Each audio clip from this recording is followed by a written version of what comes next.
So the OnePlus 5T, the question is it a phone that you should buy, that I should buy, that anyone should buy?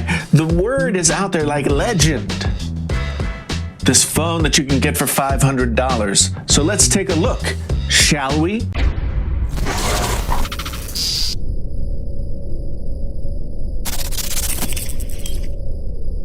Hey there, friends on YouTube. My name is Jason, sometimes known as the JTL. This is Painfully Honest Tech. Tech so honest it hurts. If this is your first time here, thanks. Thank you. Gracias. If you want to maybe come back again sometime soon, if this video is something that entertains or informs, then perhaps think about subscribing. If you do enjoy the video, think about liking. Bell notify yourself if you want to be annoyed by YouTube notifications about me. And that concludes our pledge drive for today. Anyway, OnePlus 5T. I've had this for a few weeks now. It was sent to me by the folks over at GearBest.com to check out, and I have really been enjoying it more than I thought I would. I've got a few things that I really like about it that I want to go through, and then a few things that I weren't the best to me, but let's just get into it. What do I like about this? First off, I like the size of it. It's a big phone, but it sits nicely in the hand, as they say, and it is very slim in terms of the width, the depth, the thickness. Very slim. The sides feel squared off a little bit, and they are very easily grippable.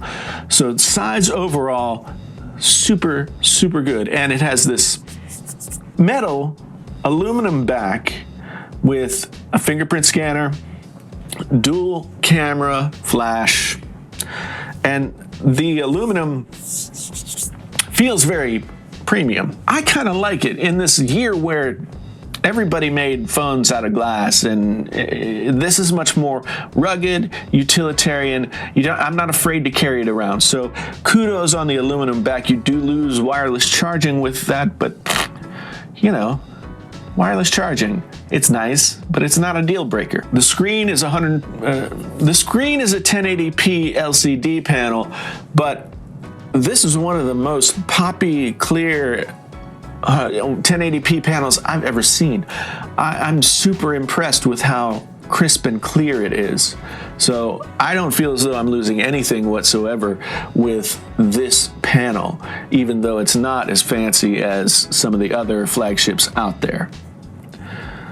The operating system is basically stock Android, but it is what OnePlus is calling the Oxygen OS.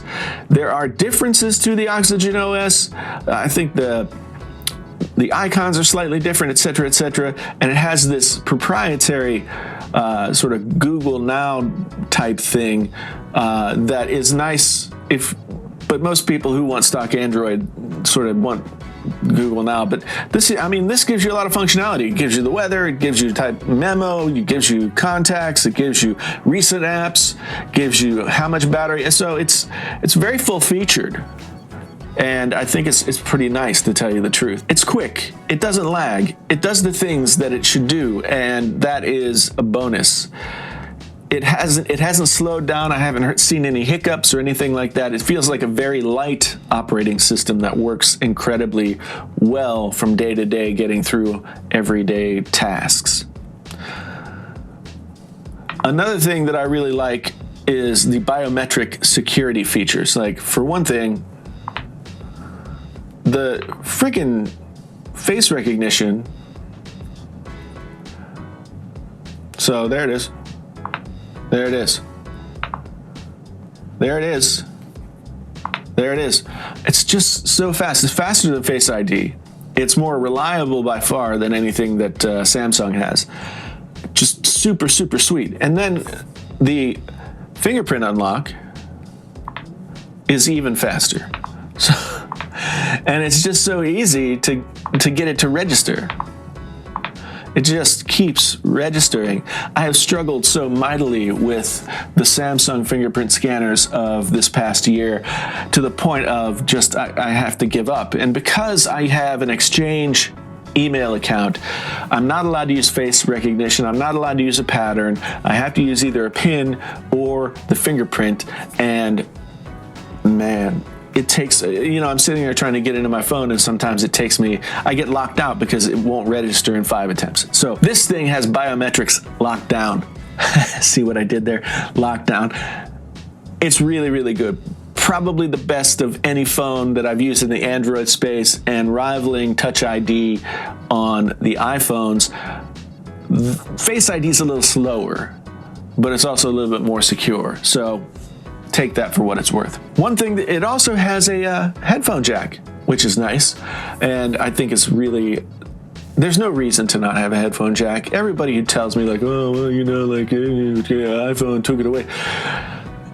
Apple has taken away the headphone jack on their phones, but they have not taken away the headphone jack on any other device that they make. You tell me, scam? I'm just saying. But this guy does have the headphone jack. I'm a little disappointed that it doesn't have dual speakers. It's got a speaker down here and a little grill. And since Apple started doing earpiece as speaker, I really wish that everybody would do that, because it is nice to have a little bit fuller sound. It's not a deal breaker. It's not the end of the world, but it's possible, so why not do it? Another thing that I really like is this slider here. Ring, do not disturb, and silent/vibrate.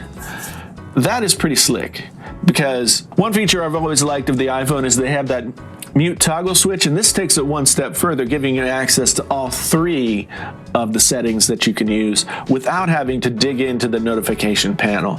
So I think that's pretty sweet, and thumbs up to you, OnePlus. So what are some of the things that I don't care for? Well, there's no SD card reader in this. It does have dual SIM capability, and I know that's good for a lot of people who travel internationally, etc., etc. But I would think that the majority of people would rather have a micro SD card in this thing. It's 64 gigabytes, which is adequate, but not fantastic. I would rather have expandability in the micro SD card slot, so I could put all my music on it, etc., etc., etc. I need a 128 gigabyte card to get my music on, which means a 64 gigabyte phone is not gonna cut it. So that's a little disappointing, although I do understand the value of dual SIM card support for some people. That's about the only downside. I mean, the camera takes really good pictures. I could argue that the OS is a little basic. That's always been my knock on Android vanilla, if it's a Pixel device, a Nexus device, whatever, is that with Android phones coming from Samsung or LG or other manufacturers like that, there are so many extra features that have been presented on those phones that, while the simplicity is nice, part of the attraction of Android is being able to get all these different things going on. And so this just strikes me as a little basic. So that's my experience with the OnePlus 5T. I am super impressed with what OnePlus is able to do at $500. Of course, they are marketing only on the internet. They are not selling in stores, etc., etc. They have figured out a way to get a great phone. I was thinking that it would be a nice phone, but still you could tell that it was kind of janky in a cheap way. Not the case. Not the case at all. Snapdragon 835 processor. It's got 6 gigs of RAM. It is a super duper good phone. And I'm impressed. I'm glad I had a chance to check it out. I'd like to say thanks to the folks at GearBest for sending it over to me. I'll have a link to get one down in the comments below, and I highly recommend it. I'm usually not so enthusiastic about anything, but I am enthusiastic about this OnePlus 5T. I'm anxious to see where OnePlus goes from here. In the meantime, it's been a very enjoyable phone. Have you guys checked out any OnePlus devices? Are you interested in checking out OnePlus devices? Tell me about it down in the comments. I want to know what your OnePlus experiences are so that I can get a better sense. Because again, like, until I saw this one, it's the first one I'd ever seen. I live in Iowa, and there just aren't very many around. So thanks again for being here. Do tell me what you think in the comments down below. My name's Jason, sometimes known as the JTL. This is Painfully Honest Tech. Tech so honest, it hurts. Until the next time, I'm out.